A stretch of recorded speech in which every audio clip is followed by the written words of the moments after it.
প্রথমে মুগ ডালটা ধুয়ে ভালো করে সেদ্ধ করে নেব। ডালটা সেদ্ধ হয়ে গেছে, নামিয়ে নেব। ফোড়নে দিয়ে দেবো 5 ফোড়ন, দিয়ে দেবো শুকনো লঙ্কা, দিয়ে দেবো আদা কুচি। ভালো করে ভেজে নেব। দিয়ে দেবো গাজর,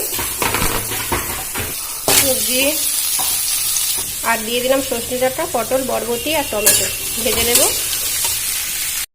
দিয়ে দেবো জিরে গুঁড়ো, দিয়ে দেবো কাস্তুরি মেথি, দিয়ে দেবো কারি পাতা, দিয়ে দেবো হলুদ। ভালো করে নাড়াচাড়া করে ভেজে নেব। ভাজা হয়ে গেলে দিয়ে দেবো ডাল,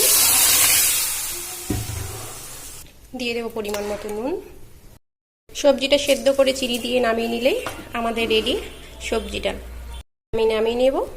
আমাদের রেডি হয়ে গেছে নিরামিষি সবজি দিয়ে মুগ ডাল।